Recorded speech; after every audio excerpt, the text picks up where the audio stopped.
오늘 하나님께서 우리에게 주신 말씀은 누가복음 16장 14절부터 31절까지 말씀입니다. 누가복음 16장 14절부터 31절까지 우리 교독으로 읽고 31절은 함께 읽겠습니다. 바리새인들은 돈을 좋아하는 자들이라 이 모든 것을 듣고 비웃거늘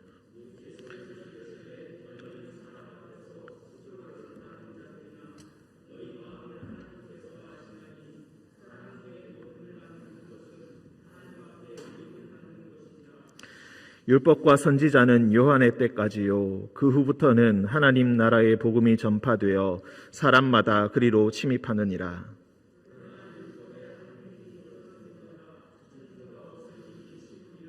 무릇 자기 아내를 버리고 다른 데 장가드는 자도 간음함이요 무릇 버림당한 여자에게 장가드는 자도 간음함이니라.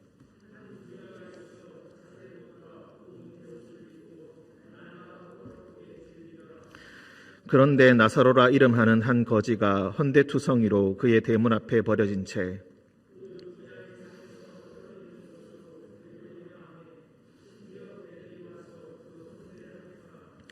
이에 그 거지가 죽어 천사들에게 받들려 아브라함의 품에 들어가고 부자도 죽어 장사되매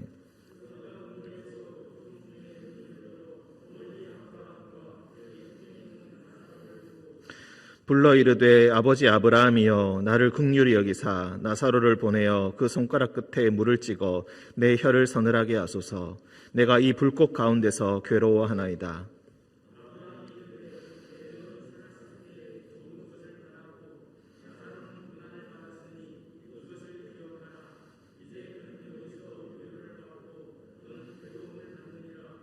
그뿐 아니라 너희와 우리 사이에 큰 구렁텅이가 놓여 있어 여기서 너희에게 건너가고자 하되 갈 수 없고 거기서 우리에게 건너올 수도 없게 하였느니라.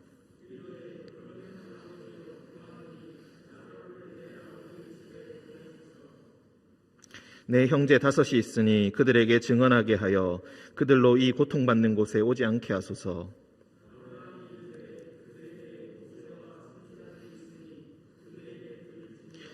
이르되 그렇지 아니하니이다. 아버지 아브라함이여 만일 죽은 자에게서 그들에게 가는 자가 있으면 회개하리이다. 이르되 모세와 선지자들에게 듣지 아니하면 비록 죽은 자 가운데서 살아나는 자가 있을지라도 권함을 받지 아니하리라 하였다 하시니라. 아멘. 오늘 말씀 같이 보겠습니다. 16장 14절부터 31절까지 말씀입니다. 조금 시간이 지나긴 했지만 다시 한번 맥락을 전체적으로 한번 잡고 가도록 하겠습니다. 누가복음의 구성에 대해서 이전에도 이야기한 바가 있습니다. 9장 51절부터 시작해서 예수님은 예루살렘에 올라가시기로 결심을 하시고 예루살렘으로 올라가십니다. 도착하는 것은 19장 27절, 28절 그 상관 가운데 예수님께서 도착을 하십니다. 그 가운데 이 긴 9장 51절부터 19장 27절까지 이 긴 단락 가운데 예루살렘으로 여행하였다라는 구절이 3군데 있다고 말씀드린 바가 있습니다. 9장 51절, 13장 22절, 17장 11절입니다. 그래서 이것을 3군데로 나누고 3군데마다 각자의 주제가 있다고 말씀을 드렸습니다. 13장 22절에서 말씀드린 주제는 누군가가 나와서 예수님께 물었습니다. 주여 구원받는 자가 적으니까 왜 이렇게 구원을 받은 자가 왜 이렇게 적습니까? 수많은 사람들이 예수님을 따르고 있다고 계속해서 기술하고 있는데 예수님께서는 항상 말씀을 하실 때 적은 무리여 이렇게 말씀을 하십니다. 왜 구원받는 자가 적습니까? 예수님의 말씀에 혹해서 다가오는 사람들은 많은데 그 말씀을 진정으로 하나님 말씀으로 받아들이고 그 말씀에 순종하는 사람은 거의 없다. 예수님의 제자가 되기 위해서는 예수님께 어떤 이득을 바라고 나아오는 것이 아니라 그 말씀에 우리의 중심으로부터 순종하는 그런 마음이 필요하고 그것이 우리를 제자로 만들어준다는 것입니다.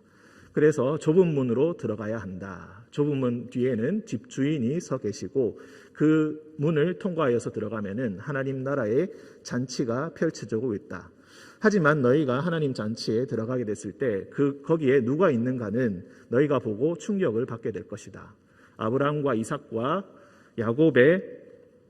야곱과 그 선조들을 그 성조들이라고 부르는 그분들이 계시고 수많은 선지자들이 있겠지만 너희가 예상하던 그런 자들은 있지 않고 다른 사람들이 그 자리를 많이 차지하고 있을 것이다.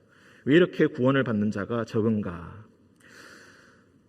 여기서 이 주제를 갖고 이야기할 때에 가장 이 두 번째 단락에서 많이 반복하고 있는 것은 자기의 소유를 버리지 않으면은 그 좁은 문을 통과할 수 없다라고 이야기를 합니다. 자기의 소유를 어떻게 쓸 것인가? 하나님께서 허락하신 것을 어떻게 쓸 것인가? 탕자의 비유에서 큰아들은 작은 아들의 잔치에 들어가지 않습니다. 전혀 손해본 바가 없지만 상대적인 박탈감으로 인해서 스스로 하나님 나라 잔치에 들어가지 못했습니다. 왜 저 사람이 하나님 나라 잔치에 들어가는가? 왜 저 사람이 아버지의 환영을 받고 있는가? 창녀들과 함께 가산을 삼켜버린 저 자식에게 왜 송아지를 잡아주면서 잘 왔다고 축복해주고 있고 환영해주고 있는가? 참으로 못마땅하구나. 나는 그 잔치에 들어가지 않겠다. 스스로 그 잔치에서 자신을 배제하고 그 잔치에 들어가지 않는 그런 모습을 보여줍니다. 그리고 또 불의한 청지기의 비유를 통하여서 현명한 재산의 사용이 어떤 것인가를 이야기합니다. 재물은 원래부터 불의한 것입니다. 왜냐하면 스스로 벌었다라고 생각하지만 모든 것은 하나님께로부터 왔기 때문입니다. 누군가가 재산을 조금 더 많이 가지고 있다는 것은 하나님께서 허락하셨기 때문에 그런 것입니다. 그런데 그것을 자신을 위해서만 사용한다면 이미 불의한 것입니다. 그래서 가난한 자들에게 그리고 자기에게 보답할 수 없는 존재들에게 그것을 아낌없이 나누어주고 쓸 수 있는 사람이 그 사람이 바로 현명한 사람이고 진실로 하나님의 제자가 될 수 있다. 예수님의 제자가 될 수 있다. 이렇게 이야기를 하고 있습니다. 그래서 16장 13절 오늘 말씀에 바로 앞에 보시면은 이런 말씀을 주님께서 하십니다. 지파인이 두 주인을 섬길 수 없나니 혹 이를 미워하고 저를 사랑하거나 혹 이를 중히 여기고 저를 경히 여길 것임이니라. 너희는 하나님과 재물을 겸하여 섬길 수 없다. 이 말씀은 참으로 우리에게 도전을 주는 그런 말씀입니다. 그런데 14절에 바리새인들이 이 말을 듣고 비웃기 시작합니다. 왜냐하면 바리새인들은 돈을 좋아하는 자들이기 때문입니다. 그런데 오늘 말씀 자체가 돈에 대해서 계속해서 이야기하고 있고 자기 소유에 대해서 이야기를 하고 있다 보니까 돈에 관해서만, 재산에 관해서만 생각하기가 쉽습니다. 하지만 예수님께서는 그 돈이라는 것 뒤에 숨겨져 있는 명예에 대한 욕망에 대해서 계속해서 지금 말씀하고 계십니다. 돈과 함께 긴밀히 얽혀있는 사람 깊숙이 숨겨져 있는 욕망은 바로 명예에 대한 욕망. 그래서 예수님께서는 조금 맥락과 그냥 돈이라고만 보기에 이해할 수 없는 구절인 그런 말씀을 우리에게 하고 계십니다. 15절에 보시면은 예수께서 이르시되 너희는 사람 앞에서 스스로 옳다 하는 자들이다. 너희가 지금 사람 앞에서 스스로 나 옳은 사람이라고 떠들고 있구나. 조금 더 신랄하게 이야기하자면 이렇게 이야기할 수 있겠습니다. 너희 마음을 하나님께서는 이미 알고 계신다. 사람 중에 높임을 받는 그것은 하나님 앞에 미움을 받는 것이다. 분명히 돈을 좋아하는 자들이고 하나님과 재물을 겸하여 섬길 수 없다는 이 말을 비웃고 있는데 왜 갑자기 너희 마음속에 있는 그 사람 중에 높임을 받고자 하는 욕구, 명예에 대한 욕구에 대해서 이야기하고 있는가? 이 둘은 함께 가는 것이기 때문에 그렇습니다. 돈을 좋아하는 그 이면에, 그 마음에는 명예에 대한 욕망이 있습니다. 바리새인들은 자신의 명예를 어떻게 높이고 있습니까? 돈을 많이 모으는 것, 돈을 좋아하는 것도 있겠지만 율법을 잘 지키는 것으로 자신의 명예를 높입니다. 자신이 얼마나 옳은 사람인가를 사람들 앞에서 스스로 증명하려 합니다. 그래서 예수님께서는 16절에 율법과 선지자에 대해서 이야기하고 있습니다. 율법과 선지자는 거칠게 이야기하자면 구약이라고 보시면 되겠습니다. 구약에서 이르는 것, 즉 율법을 잘 지키는 것은 요한의 때까지요. 그 후부터는 하나님 나라의 복음이 전파되어 사람마다 그리로 침입하느니라. 예전에는 율법을 얼마나 잘 이해하고 잘 지키는가가 가장 중요한 기준이었지만 이제 예수님께서 오시고 난 이후부터는 시대가 바뀌었습니다. 새로운 시대가 왔습니다. 하나님 나라의 복음이 전파되었습니다. 누구든지 예수의 이름을 부르고 예수의 뒤를 따르며 자신의 소유를 기꺼이 포기하는 자는 이 사람이 바로 하나님 나라로 침입하여서 들어가게 될 것이다. 율법을 얼마나 잘 지켰는가, 혈통이 어떠한가, 그 사람의 배경이 어떠한가, 그런 것은 중요하지 않고 예수께 얼마나 헌신하고 그 가르침에 따랐는가, 그것이 가장 중요한 기준이 될 것이라는 것입니다. 그런데 이 말씀을 하나님 나라의 복음이 전파되어서 율법을 지킬 필요가 전혀 없다는 뜻으로 이해하면 곤란하다. 율법의 한 획이 떨어짐보다 천지가 없어짐이 쉽다. 이 말은 무엇입니까? 율법의 진정한 뜻이 이제 예수님으로부터 성취가 된 것이지 율법을 전혀 지킬 필요가 없다는 뜻으로 이해하면 곤란하다라는 것입니다. 그래서 그 예로 18절을 이야기합니다. 자기 아내를 버리고 다른 데 장가드는 자도 간음합니다. 이것은 재혼을 금하는 것인데 재혼을 금하는 것은 지나친 것이고 당시의 유대 사람들, 당시의 바리새인들의 인식에 전혀 이것은 죄로 들어가지 않는 항목입니다. 버림당한 여자, 즉 이혼한 여자에게 장가드는 것도 간음합니다. 이런 것을 예수님께서 이야기하는 것은 율법과 선지자를, 즉 구약의 말씀을 하나님의 말씀에 더욱더 온전히 순종할 것을 우리에게 이야기하고 있는 것입니다.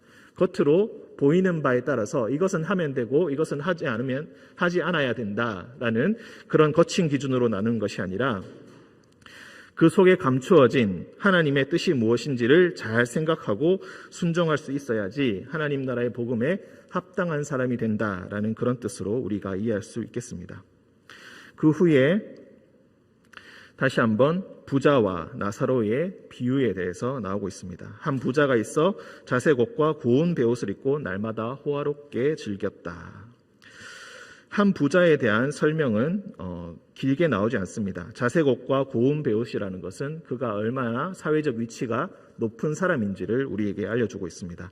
왕들과 고관들이 입을 수 있는 색깔이 바로 자색이고 베옷입니다. 고운 베옷입니다. 이것을 입고 날마다 잔치를 하면서 즐겼는데 나사로라 하는 이름하는 한 거지가 그의 대문 앞에서 버려진 채 죽음을 당하게 됩니다.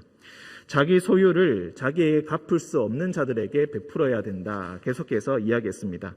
불의한 청지기가 자기에게 아직 힘이 있고 자기에게 아직 직분이 있을 때에, 능력이 있을 때에 그 빚을 사람들을 몰래 불러서 그 주인에게 빚진 자들의 빚을 탕감해주는 이야기처럼 자신에게 재물이 주어졌을 때 그 재물을 가지고 힘든 자들, 어려운 자들을 도와줄 수 있어야 되는데 그만 그의 대문 앞에서 한 가난한 자가 버려진 채 죽음을 당하게 된 것입니다. 그 부자가 율법을 잘 지키는 사람이었는지 얼마나 신실한 사람이었는지 그것은 우리가 알지 못합니다마는 우리가 그의 위치와 그의 사회적 위치, 돈과 명예를 얼마나 많이 가졌는가를 우리가 봤을 때 그것을 충분히 짐작해 볼 수가 있겠습니다. 결정적으로 하나님 나라의 복음에 결정적으로 하나님의 뜻에 올바로 서지 못했던 것입니다. 개들이 와서 그 헌대를 핥으며 그 상처를 핥고 있는데 그 사람을 불러서 낫게 해주지 못하고 그 사람을 먹이지 못한 채 굶어 죽게 만들었던 것입니다. 이것이 그에게 큰 죄가 되어서 그는 지옥으로, 음부로 가게 됩니다.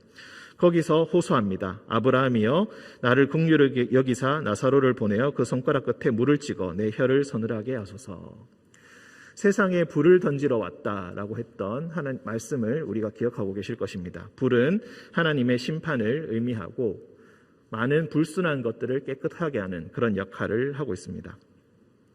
그 불꽃 가운데서 고통받으면서 제발 물 한 방울이라도 나에게 허락해 주십시오라고 부르짖고 있습니다. 하지만 아브라함의 대답은 냉정합니다. 우리가 너에게 갈 수가 없다. 너는 살았을 때 이미 좋은 것을 많이 누렸지 않느냐? 너는 지금 이제는 누리지 못할 것이다. 나사로는 고난을 받았으니 지금 아브라함의 품에 안겨서 좋은 것을 누리게 될 것이다.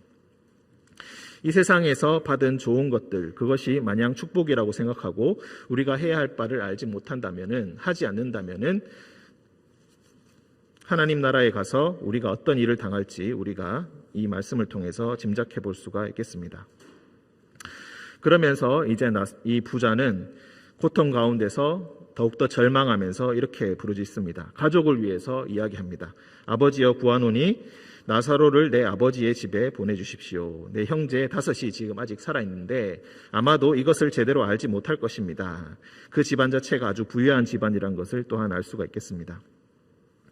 그런데 그마저도 나사로를 집에 보내어서 증언하게 해달라는 그 요청마저도 거부당합니다. 아브라함은 이미 모세와 선지자들이 있으니 그들에게 들을 것이다. 이미 구약의 말씀, 하나님의 말씀이 너희에게 주어져 있지 않느냐. 너희는 부유하니 이미 그 책을 가지고 있을 것이고 그것을 읽고 들을 능력이 있지 않느냐. 이미 그 모든 율법들을 들었을 것이고 하나님 말씀을 들었을 것이다. 그런데 그 말씀을 듣고도 뉘우치지 않는다면은 아무리 죽은 자가 살아나서 기적적인 모습을 보여주고 놀라운 일들을 보여준다 할지라도 그 마음의 중심으로부터 돌이키지는 못할 것이다. 우리가 수많은 간증을 듣고 수많은 기적의 이야기를 체험하고 신앙의 체험기를 이야기하지만 그 체험기가 우리를 결정적으로 변화시키지는 못합니다. 놀랍구나, 신기하구나 하고 흥미를 가질 수 있고 하나님께 대한 관심을 가질 수는 있겠습니다만은 그런 현상 자체가 결코 우리를 하나님으로 올바로 우리를 회개하게 하지 못하고 하나님의 사람으로 만들어주지 못한다는 것입니다. 모세와 선지자의 말, 우리에게 주어진 이 성경의 말씀을 우리가 제대로 이해하지 못하고 이 말씀을 제대로 듣고 있지 못하다면은 아무리 기적이 많이 일어난다 할지라도 그 기적은 무의미한 것이다. 이미 성경은 복음서를 통하여서 수없이 말하고 있습니다. 예수님께서 수없이 많은 기적을 행하시고 수많은 사람들을 낫게 하셨지만 그 사람들이 모두 다 돌아오지는 않았습니다. 17장 11절에 예수님께서 예루살렘으로 여행하실 때 문둥병자, 나병 환자 10명을 구해주신 이야기를 들었을 것입니다. 돌아와서 감사한 사람은 사마리아 사람 한 사람이었습니다. 사마리아 사람은 혼혈 민족들이고 그리고 이미 이방의 영향을 많이 받아서 하나님의 율법을 제대로 지키지 못한다고 쓰레기 취급을 받던 그런 사람이었습니다. 그런데 그 사람은 놀랍게도 하나님의 율법을 평소에 잘 지키지 못했다 할지라도 감사하는 마음을 가지고 있고 자신에게 능력이 행하여짐이 어디로부터 온 것인지를 제대로 알고 있었습니다. 그래서 그는 예수님께 돌아와 감사하는 마음을 표했던 것입니다. 우리에게 주어진 말씀이 있습니다. 우리에게 주어진 이 성경책이 있습니다. 종교개혁의 시대로 이래로 우리 모든 사람들은 이 성경책을 들고 읽을 수 있게 되었습니다. 자국어로 번역이 되어서 이전에는 라틴어로만 기록되었던 성경이 각자 자신의 자국어로 번역이 되고 수많은 사람들에게 배포되었습니다. 하지만 지금 옛날의 그때보다 우리는 과연 하나님의 말씀을 제대로 듣고 있는가? 제대로 읽고 있는가? 제대로 순종하고 있는가? 거기에 대해서는 우리가 여전히 물음표를 우리 가슴속에 가질 수밖에 없습니다. 예수님께서는 입으로 하는 고백만 중요하다고 절대로 말씀하지 않으십니다. 돈을 좋아하는 마음, 돈을 하나님보다 더 좋아하는 마음, 무엇보다 명예를 위해서 자신을 하나님보다 더 높이려는 그런 위험한 욕망에 대해서 우리에게 말씀하고 계십니다. 자신의 모든 소유를 버리라는 것은 단순히 자신이 가진 재산을 남들에게 나누어 주라는 의미뿐만이 아니라 자신 안에 언제나 자라나고 있는 교만의 욕망, 명예의 욕망을 가장 먼저 제거해버리고 버릴 수 있어야 된다고 이야기하고 계십니다. 여러분들의 마음속에 하나님의 말씀을 접했을 때 어떤 마음이 드십니까? 이 마음들이 이 교만의 씨앗들이, 교만의 싹들이 하나님 말씀으로 인해서 모두 다 제거되어지는 오늘 하루 되시기를 주님의 이름으로 간절히 축원드립니다. 함께 기도하겠습니다. 사랑과 은총의 주님,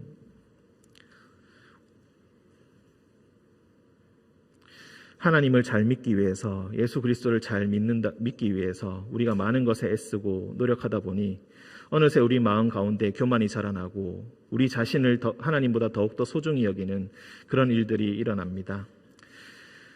하나님을 가장 잘 섬기기 위해서 몸부림쳤던 바리새인들이 결국엔 돈을 좋아하는 자들이었으며 사람들 앞에서 옳다 하기 위해서 떠들던 자에 불과했음을 예수님께서 지적하셨습니다. 주님 말씀 앞에 다시 한번 옷깃을 여미며 다시 올바로 서고자 합니다. 우리 마음 가운데 우리의 명예를 위해서 저질렀던 모든 죄와 그리고 우리의 소유를 지키기 위해서 저질렀던 모든 죄들을 주님께 내어놓사오니 우리의 죄를 용서하여 주시고 하나님 나라의 복음에 따라 다시 한번 우리를 올바로 세워나가는 우리 모두가 되게 하여 주옵소서. 하나님 말씀이 우리에게 주어졌으니 이 말씀이 우리에게 마지막 기회임을 항상 기억하며 이 말씀을 따라 이 말씀을 읽고 이해하고 순종하기에 힘쓰는 모든 자가 되게 하여 주옵소서. 거룩하신 예수님의 이름으로 기도합니다. 아멘.